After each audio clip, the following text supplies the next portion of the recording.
자, 우리가 구원받은 것은 우리 행위나 공로와 같은 인간적인 노력이나 또한 혈통과 민족, 이런 인간적인 어떤 조건이나 신분, 그리고 지위와 같은 자격, 그리고 종교에 따라 결정되는 것이 아니라 오직 하나님과 하나님의 주권적인 의지로만 결정되어진다는 것을 여러분들은 이제 아셨습니다. 그리고 구원은 믿음으로만 얻는 것이기 때문에 유대인이나 이방인과 같이 민족적, 인종적, 성별, 또 능력에 따라 차별이 없습니다. 또 선한 일을 하기 때문에, 또 종교적이기 때문에 구원받는 것이 아닙니다. 어떤 사람이냐, 무엇을 한 사람이냐 하는 것은 구원에서 문제가 되지 않습니다. 누구든지 주의 이름을 부르는 사람들은 누구나 다 구원을 얻을 수가 있습니다. 그러나 구원을 받기 위해서는 하나님의 부름을 받아야 합니다. 그래서 복음이 모든 사람들에게 전해져야 되는 것입니다. 복음을 전해 받고서 복음을 받아들여 믿는 사람은 구원을 받게 되는 것이고, 끝까지 복음에 순종하지 않고 거역하는 사람은 구원을 받지 못하게 되는 겁니다. 하나님의 값없는 은혜를 받아들이는 사람은 구원을 받을 것이요, 하나님께서 정하신 구원의 방법을 따르지 않는 사람은 구원을 받지 못하게 될 것입니다. 하나님의 은혜를 거부하는 것은 거부한 그 사람의 책임이기 때문에 반드시 정죄를 받게 됩니다. 자, 유대인들은 자신들이 자랑하는 성경을 가지고 있었기 때문에 매 안식일마다 회당에서 성경을 읽었지만 하나님의 뜻을 깨닫지는 못했어요. 그 이유가 뭐냐면은 성경에서 하나님의 말씀을 들으려고 하는 것이 아니라 자신들의 자랑거리를 찾으려고 하였기 때문에 성경을 깨닫는 영의 눈이 가려졌고, 그리고 성경을 육신적으로 연구하였기 때문에 성경의 말씀을 들어도 영적으로 깨닫지 못하였던 것입니다. 이렇게 유대인들의 마음은 자신들의 지식으로 굳어져 있었기 때문에 하나님이 정하신 구원의 방법을 알 수가 없었습니다. 그래서 복음을 거부하고 율법을 지켜서 구원을 얻으려고 하였어요. 하나님이 정하신 구원의 방법을 모르는 이스라엘은 당연히 구원에서 떨어져 나가게 된 것입니다. 그래서 이 문제를 가지고 바울 사도는 오늘 본문 1절에서 이렇게 말씀하십니다. 그러므로 내가 말하노니 하나님이 자기 백성을 버리셨느냐? 그럴 수 없느니라. 나도 이스라엘이뇨 아브라함의 씨에서 난 자요 베냐민 지파라. 바울 사도가 지금 어떤 말을 하고 있는 겁니까? 하나님께서 자신의 아들을 통하여 이 세상을 구원하시려고 하셨는데 유대인들 모두를 구원받을 수 없는 자라고 여기시고 그들 모두를 배척하시고 이방인들을 구원하시기로 하셨다고 바울 사도 자신이 가르친다고 생각하는 사람이 있다면 지금 이 자리를 빌어서 그렇지 않다는 것을 분명히 말한다. 즉 오해할 수 있는 부분에 대해서 지금 해명을 하고 있는 것입니다. 또 하나님께서 유대인들을 버리시고 이방인들만을 구원하기로 하셨다면 구원받은 로마의 유대인들도 그렇다면 자신들도 유대인인데 자신이 정말로 구원받은 것인가 구원받지 못한 것인가, 정말 자신이 하나님의 사랑을 입은 자들인가 아니면 버림받은 자들인가, 이렇게 고민할 수도 있었기 때문에 이 문제에 대해서 분명하게 말할 필요가 있었다고도 봅니다. 그렇다면 바울 사도는 어떤 증거를 가지고 이렇게 확신하며 말하고 있는 걸까요? 1절 하반절입니다. 나도 이스라엘이뇨 아브라함의 씨에서 난 자요 베냐민 지파라. 자신을 예로 들어서 말씀하시고 있습니다. 여러분, 이스라엘이라는 이름은 하나님으로부터 누가 받은 이름입니까? 창세기에 보면 야곱이 하나님으로부터 받은 이름입니다. 야곱의 12아들로부터 이스라엘 12지파가 나왔고 그 중에 바울 사도는 베냐민 지파라고 하고 있습니다. 이스라엘 사람들이 가장 자랑하는 것이 하나 있는데 그것은 뭐냐면 자신들이 아브라함의 자손들이라는 것입니다. 그러니 바울 사도가 아브라함을 거론하는 것은 자신도 아브라함에게서 하나님이 선택하셔서 구별되어진 야곱의 씨라고 지금 말하고 있는 거예요. 그러니까 바울 사도 자신이 이스라엘인이며 아브라함의 후손이며 베냐민 지파라는 이 세 가지 증거를 들어서 자신은 확실한 유대인이며 이스라엘인임을 분명히 말하고 있는 것입니다. 더군다나 바울 사도는 예수님을 믿기 전에 그리스도인들을 박해하고 핍박하며 죽이기까지 했어요. 이런 사도 자신이 구원을 받아 이방인에게 복음을 전하는 사도가 되었다면 이스라엘인이 지금 당장은 하나님의 은혜를 거역하고 말씀에 불순종하지만 언젠가는 구원받을 수 있다는 거 증명할 수 있는 더 좋은 사례가 없습니다. 그러니 자신과 같은 자도 하나님께서 구원하신 것을 보면 하나님의 말씀에 불순종하고 하나님의 정하신 의를 거역하는 이스라엘이 하나님을 버리셨느냐? 그렇지 않다라고 지금 사도 바울은 말씀하고 있어요. 바울 사도는 자신의 예를 들어서 이스라엘도 복음을 믿을 수 있고 믿음으로 구원받을 수 있다는 것을 증명한 것입니다. 사실 사도 바울 같은 이런 예는 예수를 믿게 되는 사람들 중에서 많이 일어나는 일들입니다. 예수 믿기 전에 예수 믿는 가족들을 핍박하고 박해하던 사람들과 직장에서 예수 믿는 사람들만을 골라 골탕 먹이고 횡포를 부리던 사람들, 또 다른 종교를 가지고 있었기 때문에 기독교에 대해서 악심을 품고 기독교인을 괴롭히고 기독교를 욕하던 사람들 중에 많은 사람들이 회개하고 예수 믿게 된 이야기들을 우리는 주변에서 들을 수가 있습니다.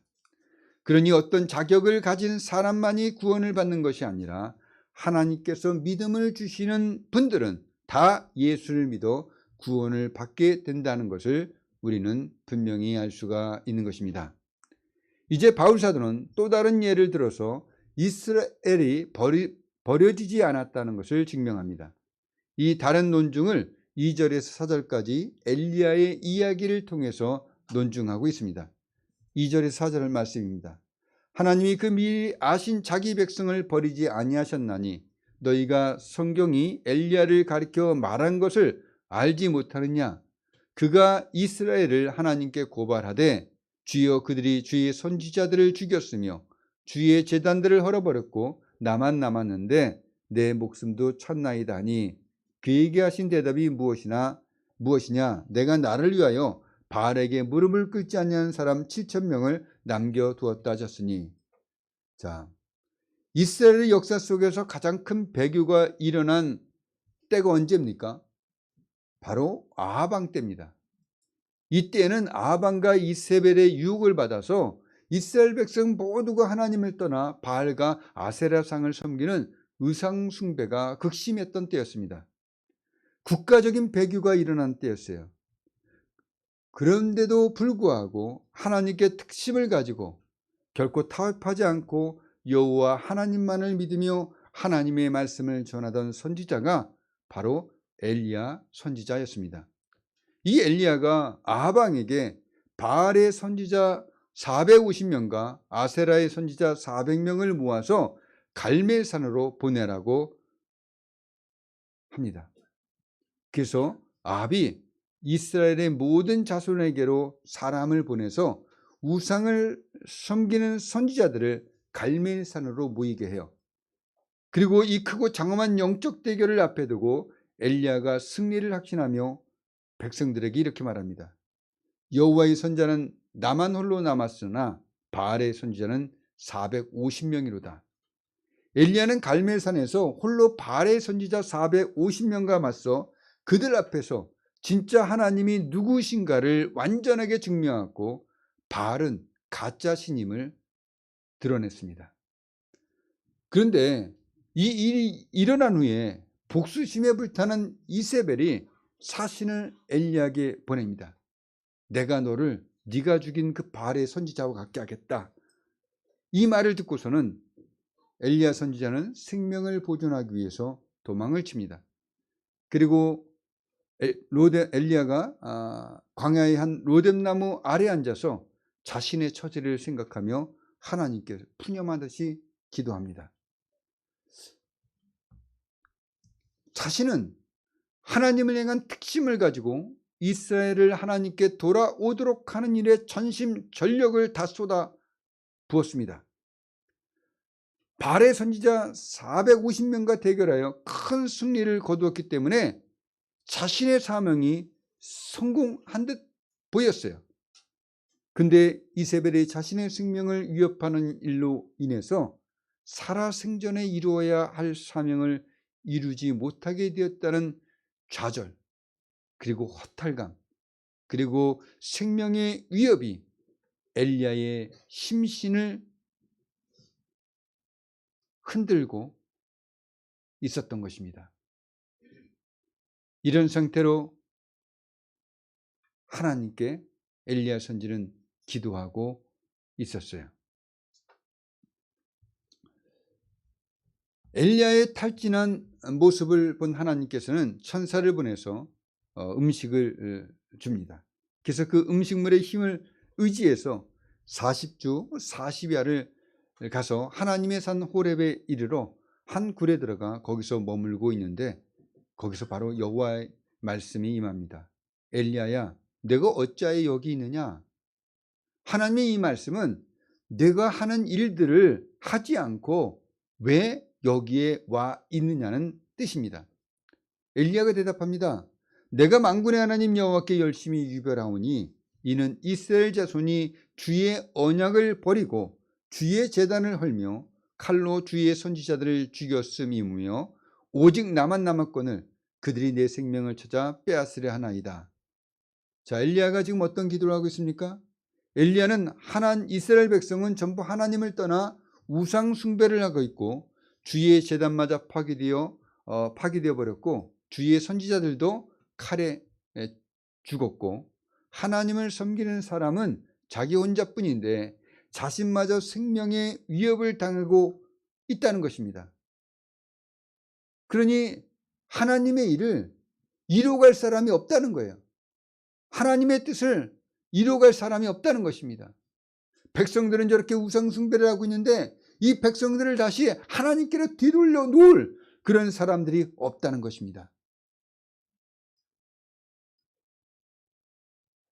엘리야가 느끼는 고립감, 절망감, 그것을 하나님 앞에 지금 말씀드리고 있는 것입니다.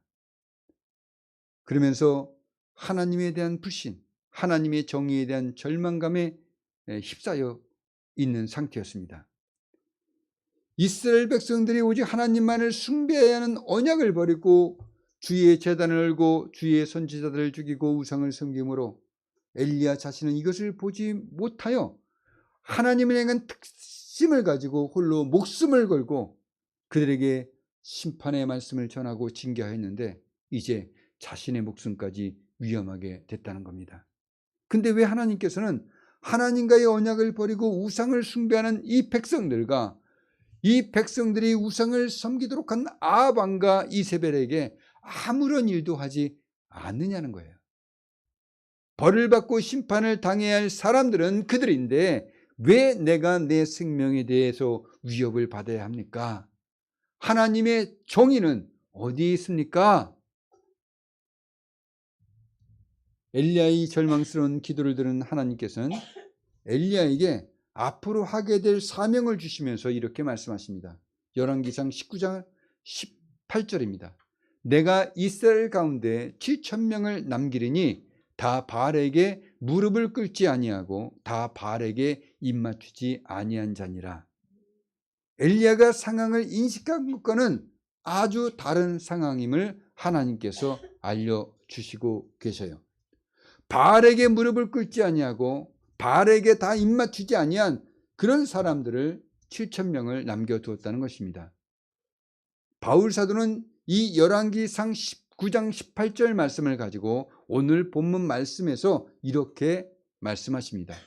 그에게 하신 대답이 무엇이냐? 내가 나를 위하여 바알에게 무릎을 꿇지 아니한 사람 7,000명을 남겨두었다 했으니, 엘리야는 자기 혼자만 남았다고 하나님께 하소연했어요. 그러나 하나님께서는 바알에게 무릎을 꿇지 아니하고 다 바알에게 입맞추지 아니한 자 7,000명을 남겨두셨다는 겁니다. 바울 사도는 엘리야에게 하신 하나님의 말씀을 사용해서 이스라엘인 중에 자신 혼자만이 그리스도인이 아니라 많은 그리스도인 중에 한 명이라고 말하고 있는 것입니다. 하나님께서는 마땅히 하나님만을 숭배해야 할 이스라엘이 그들의 역사 속에서 오히려 배교와 폐역을 행하여 징계를 받을 때마다 여호와 하나님께서는 엘리야에게 하신 말씀대로 하나님의 은혜의 택하심에 따라 소수의 신실한 백성들을 남겨놓으셨다는 겁니다. 그래서 바울 사도는 5절에서 그런즉 이와 같이 지금도 은혜로 택하심을 따라 남은 자가 있느니라, 이렇게 말씀하시면서 이스라엘 가운데서도 하나님의 은혜의 택하심을 따라 남은 자, 곧 구원받은 자가 있다라고 말하고 있는 것입니다.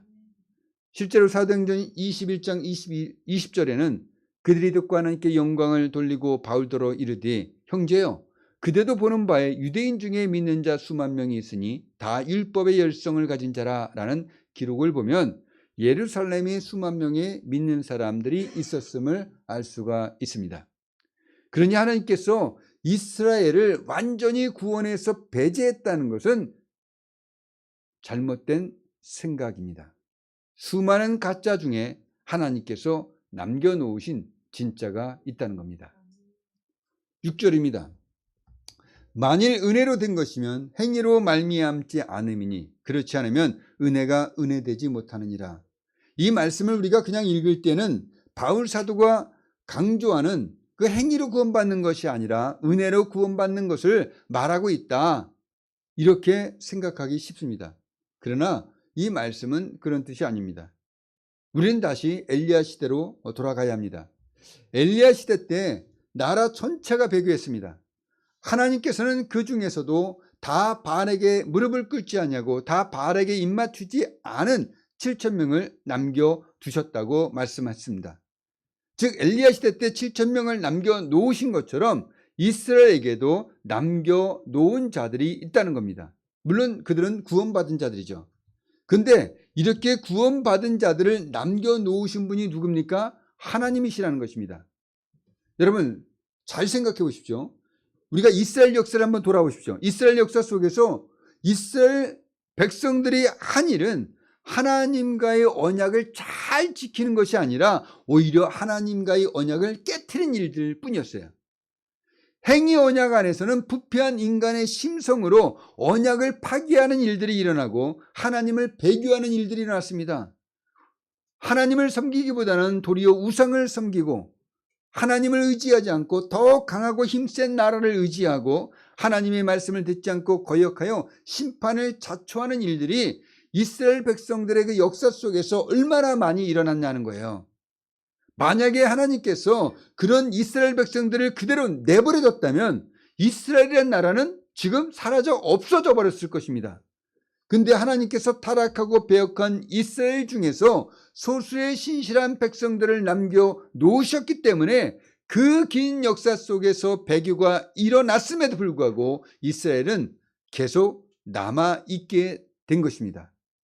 그러니까 이스라엘에게서 난 그들이 다 이스라엘이 아니라 하나님께서 남겨놓으신 진짜 이스라엘이 있다는 것입니다.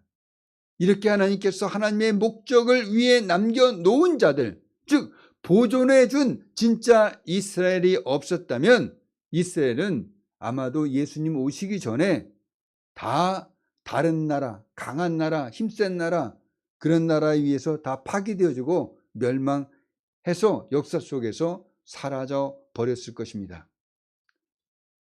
이런 이스라엘의 역사에서 보듯이 하나님을 믿는다고 하는 나라에서조차 하나님의 크신 은혜를 알고 그 구원을 체험한 그 나라에서조차 하나님을 배교하는 일이 일어나고 진짜 메시아가 오셨음에도 불구하고 메시아를 박해하고 죽이기까지 했어요.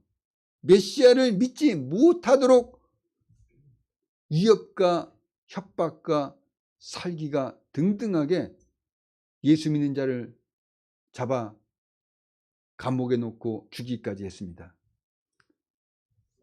이스라엘은 자신들이 하나님을 믿는 선택받은 나라라고 하였고 율법을 철저하게 지킨다고 했지만 그들 자신이 하나님을 떠난 자들이요 율법을 범하는 자들이었습니다. 그들 중에 예수 그리스도를 믿어 구원받은 사람들은 소수였어요. 이렇게 하나님을 믿는 이스라엘이 타락했는데도 불구하고 하나님의 목적을 위해 하나님께서 보존해 주는 신실한 성도가 있다는 것입니다. 이것이 바로 하나님의 은혜예요. 모든 사람들이 다 타락하고 나만 홀로 남았고, 모든 사람들이 다 배교하고 나만 홀로 남았고, 모든 사람이 바알과 아세라를 숭배하는데 나만 하나님만을 섬기는 것 같아요. 그러나 그들 중에 하나님께서 신실한 자들을 남겨놓았다는 겁니다. 기독교 역사 속에서 가톨릭이 했던 것들을 한번 살펴보십시오. 그리고 기독교 역사 속에서 하나님의 진노를 살 정도로 반복되어지는 일들이 분명히 있었고 또 그것들이 제거되어지지 않고 계속 되어지고 있다는 것을 우리는 발견할 수가 있습니다. 그렇다면 하나님이 남겨놓은 신실한 그리스도인들이 없었다면 교회도 다 사라져 버렸을 것입니다. 교회 안에도 구원에 이르는 믿음이 없는 가짜들이 있겠지만 그러나 하나님의 목적이 있기 때문에 하나님의 은혜에 의해서 하나님께서 택하신 신실한 자녀들로 교회가 보존되어지도록 하고 있다는 겁니다. 그러니까 이스라엘이 보존되었듯이 교회도 보존되어지고 있는 이유는 다수의 인간 스스로 믿음을 가지고 하나님을 잘 섬기고 있는 그런 행위가 있기 때문이 아니라 하나님께서 은혜로 보존해 주시는 신실한 성도가 있기 때문에 보존되어지고 있다고 하는 겁니다. 우리는 역사 속에서 인간이 스스로 진리를 지켜낼 수 없다는 것을 알았습니다. 인간에게 맡겨지면 다 타락하는 일만이 일어난다는 것은 자명합니다. 교회는 인간의 행위로 말미암아 교회가 이루어진 것이 아니라 하나님의 은혜로 보존되어지고 있다는 거예요.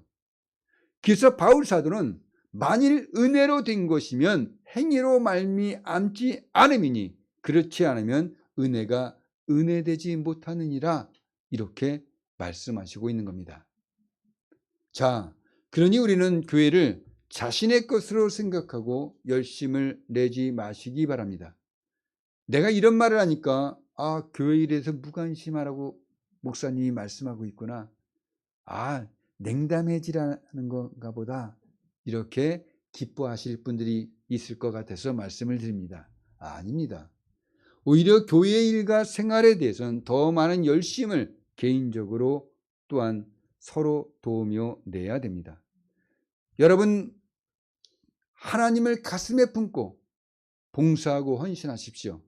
하나님께서 보상을 해 주실 겁니다. 여러분의 선한 일에 반드시 하나님께서 주시는 열매가 맺어지게 될 겁니다. 성경은 분명히 이것을 말씀하고 있습니다.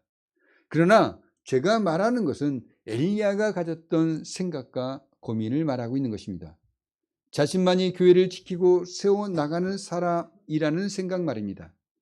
엘리야는 하나님께 내가 만군의 하나님 여호와께 열심히 유별하오니 나는 이스라엘 자손이 주의 언약을 버리고 주의 제단을 얼며 칼로 주의 선지자들을 죽였음이며 오직 나만 남았거늘 그들이 내 생명을 찾아 뺏으려 하나이다. 이렇게 하나님께 대답합니다. 엘리야가 이스라엘은 자신이 지키고 세워나가는 것이라고 생각한 것입니다. 자신만이 이스라엘을 지켜낼 수 있다. 다시 이스라엘을 하나님께 되돌릴 수 있는 자는 자기 혼자만이 할 수 있다. 왜? 다른 모든 자들은 다 죽었고 그리고 이스라엘 백성들은 배교했고 왕이라는 자, 왕비라는 자들은 그 백성들을 우상에게로 이끄는 그런 악한 자들이기 때문에 하나님께로 이 백성들을 바로 세울 수 있는 사람은 나뿐이다, 이렇게 생각하고 있는 거예요. 그러니까 이 엘리야는 자신만이 하나님을 믿는, 하나님을 믿도록 이스라엘 백성들을 하나님께 되돌려 놓을 수 있는 인물이라고 생각한 것입니다.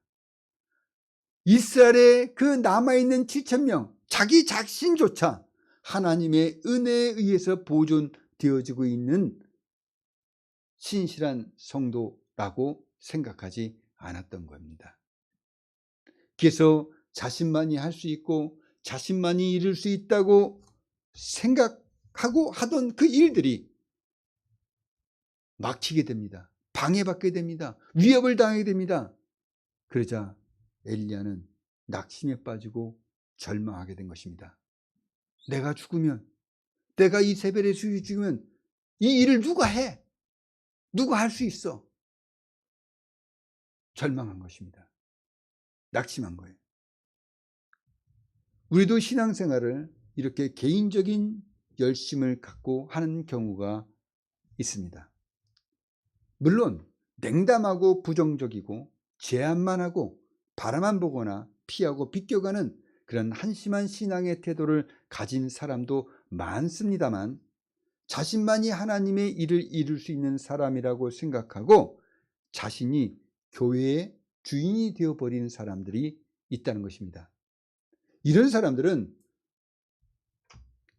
하나님이 보존해 주신 하나님의 은혜를 생각하지 못하고 자신만이 하나님을 향한 열심을 가지고 하나님을 위하여 하나님의 일을 하고 있다고 생각하는 사람들입니다.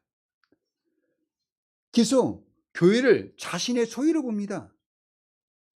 그리고 자신의 능력으로, 행위로 일하려고 합니다. 그러나 자신의 능력과 자신의 행위대로 기대한 만큼 하지 못하거나 방해를 받아 뜻을 이루지 못했을 때는 곧바로 절망과 낙심이 오고, 그리고 하나님이 세우신 그 대의에 기대어 하나님께 이렇게 기도합니다. 하나님, 왜 잠잠하십니까? 내가 당하는 일을 지금 못 본 채 하시는 겁니까? 지금 나를 도와주셔야지 내가 하나님의 일을 할 수 있지 않습니까? 근데 하나님 어떻게 이렇게 나를 이런 상태로 내버려 두십니까? 이렇게 하나님께 불평을 하는 거예요. 여러분들이 기대했던 직장을 얻게 되었을 때를 한번 돌이켜 생각해 보십시오. 많은 꿈과 기대와 설레임으로 잔뜩 흥분되어졌을 것입니다. 그러나 여러분이 기대한 것과 직장 생활이 다르다는 것을 얼마 안가 깨닫게 됩니다. 여러분들이 이렇게 하는 것이 잘하는 것이라고 생각하고 행동했는데 오히려 그 결과가 무겁고 그리고 소외감을 느끼게 됩니다. 제지를 당하고 비난을 받게 됩니다. 그때 여러분들이 겪게 되는 소외감과 고립감, 마음속에 일어나는 것은 무엇입니까? 불신과 낙심이었다는 것을 다들 경험했을 것입니다. 직장은 경영자의 마인드와 그리고 그 사업의 목적이 있습니다. 그것을 알지 못하면 자신 혼자서 열심을 내며 유별을 떤다고 할지라도 그 성과를 인정받지 못할 때가 있다는 것입니다. 교회도 마찬가지입니다. 교회는 내게 아닙니다. 교회는 개인의 소유가 아닙니다. 교회는 하나님의 것입니다. 이런 교회를 위한 전쟁은 내가 하는 것이 아닙니다. 하나님이 하시는 것입니다. 전쟁은 여호와께 속한 것이라고 성경은 분명히 알려주고 있습니다. 하나님의 선택으로, 하나님의 은혜로 하나님께서 하나님의 목적을 위해 남겨놓으셨기 때문에 교회가 보존되어져 있는 것입니다. 진리를 지켜내고 진리를 위해 우리가 일하게 될 때 언제나 겪으면서 우리가 쓰라림을 느끼는 것은 이 세상은 언제나 다수에 의해서 결정되어지고 다수가 옳은 것처럼 보여지고 그리고 다수가 옳다고 하는 그런 사람들을 만날 때입니다. 그때 온 마음을 휘감는 소외감, 외로움, 자신이 진리를 위해 일하고 있는데 자신에게 동조하는 사람은 한 명도 없다는 것을 우리는 느낄 때가 많이 있습니다. 자신을 지지해 주는 사람이 없다는 것을 알고는 소외감을 느낄 때도 많이 있습니다. 얼마나 그 소외감과 외로움이 지독하게 옵니까? 엘리야도 그랬습니다. 자기 혼자만이 하나님의 일을 하고 있고, 그리고 자기만이 이 이스라엘 백성들을 하나님께로 되돌릴 유일한 사람이라고 생각했습니다.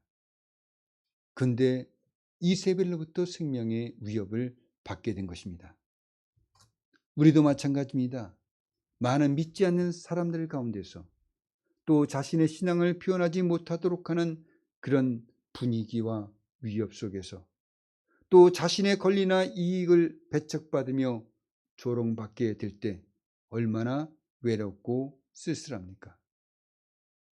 또 하지도 않은 말로 인해 중상을 당하고 말을 비틀어서 모략을 당하고 잘했다고 믿었던 일인데도 비난을 받는 그런 일들이 우리에게서 왕왕 일어납니다.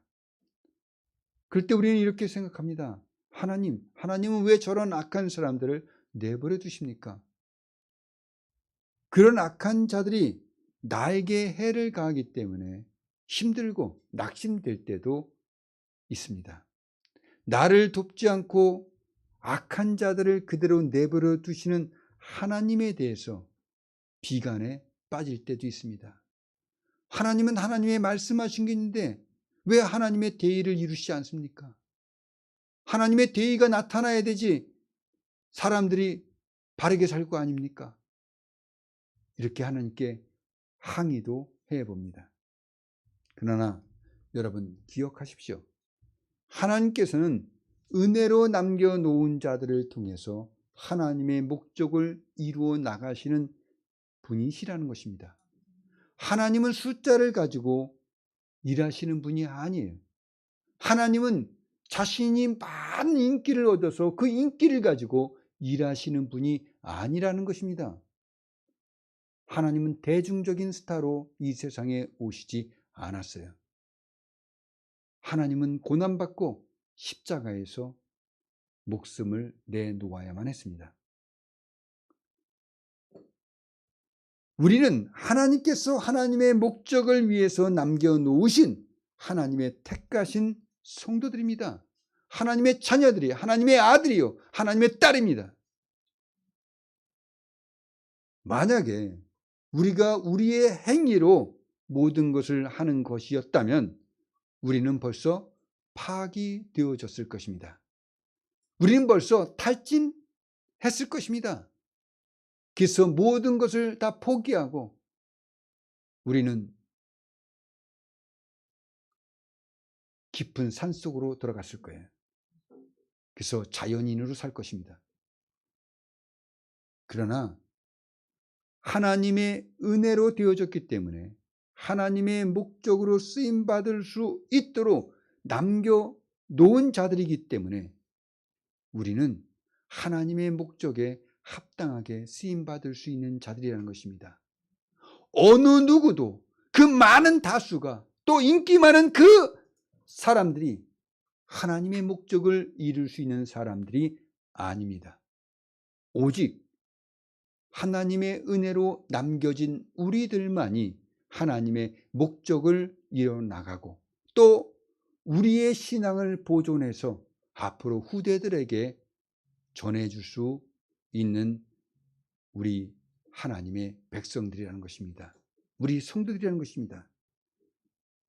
그러니 여러분, 우리가 사람들에게 잘 보여지고 사람들에게 인기가 많고 많은 사람들이 나를 인정하고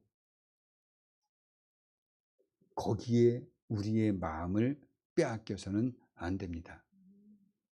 내가 하나님의 목적에 쓰여진다는 것, 하나님의 목적에 쓰여질 수 있는 존재라는 것, 이것을 여러분들의 자긍심으로 가져야 됩니다. 만일 은혜로 된 것이면 행위로 말미암지 않음이니 그렇지 않으면 은혜가 은혜되지 못하느니라. 세상에 많은 사람들이 자신의 행위로 자신을 자랑하고, 그리고 많은 사람들의 인기가 있고, 그리고 권력을 가지고 많은 사람들을 다스립니다. 자기에게로 모이게 합니다. 그러나 우리는 그런 사람들이 아닙니다. 우리는 나를 위해서 일하는 것이 아니라 나의 믿음을 보존해 주신, 나에게 믿음을 주셔서 영원한 생명을 살게 해주신 그 하나님의 은혜로 내가 지금 이 세상에 보존되어져 있고, 그리고 하나님께서 하나님이 주신 목적을 이루기 위해서 내가 지금 하나님의 힘을 통하여, 하나님의 주신 은혜를 통해서 일하고 있다는 것입니다. 그렇기 때문에 하나님의 목적을 가지고 일하는 그 사람의 하는 일은 어느 누구도 중단시킬 수가 없고 방해할 수가 없는 것입니다. 하나님은 어느 누구로부터 하나님의 목적을 이루어가는데 방해를 받거나 중단하시지 않는 분이기 때문에 그 하나님의 목적에 쓰임받는 우리는 결코 방해받을 수도 없을 뿐만 아니라 그 목적을 잃어버리고 중단시킬 수 없는 것입니다. 우리 주위에 얼마나 많은 사람들이 빗나갑니까? 얼마나 많은 사람들이 중도에 포기합니까? 여러분, 그것은 그들의 일입니다. 하나님께서 항상 해오셨듯이 하나님은 남은 자들을 통해서 하나님의 목적을, 하나님이 계획하신 하나님의 뜻을 계속해 나가실 것입니다. 그러니 여러분, 하나님을 대적하고 희롱하는 많은 아합과 이세벨, 그리고 그런 자들의 편이 되어 그들의 힘을 빌어서 사용하는 그런 거짓 선지자들, 그리고 자신들이 위협을 받기 때문에 또는 맹목적으로 아합과 이세벨의 꼬임에 넘어가 그들이 가르쳐주는, 그들이 행하라고 하는 것들을 행하는 그런 이스라엘 백성들, 그런 자들, 그와 같은 자들을 우리가 두려워할 필요가 없다는 것입니다. 하나님은 하나님의 목적을 반드시 이루어갑니다. 그분의 뜻이 꺾여질 수가 없습니다.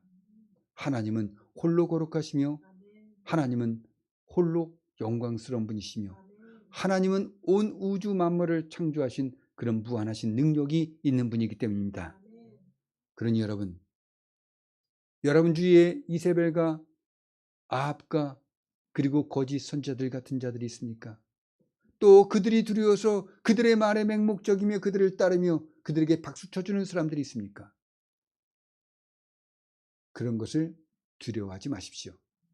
다수를 두려워하지 마십시오.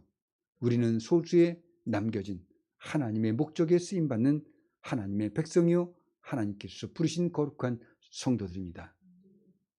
그러니 우리가 하나님의 은혜로 남겨진 자라는 사실을 여러분 마음속에 확신하십시오. 하나님은 하나님의 목적을 위해 나가신다는 것을 여러분들이 확신하시고, 또한 그 하나님의 목적을 반드시 하나님은 이루신다는 것을 여러분들이 믿는다면 결코 비관과 절망, 소외감, 고립감 이런 것에 빠지지 않습니다. 오히려 자신이 하나님의 진리를 위해, 또한 그 진리를 수호하기 위해, 또한 그 진리를 믿고 있고 하나님은 이 진리를 통해서 하나님은 계속해서 하나님의 목적을 이루어 가실 것이라는 것을 믿기 때문에 포기하지 않고 끝까지 나아가며 하나님의 뜻을 이루게 될 것입니다. 그런 소수가 되시기를 예수님의 이름으로 축원드립니다. 기도하겠습니다. 하나님,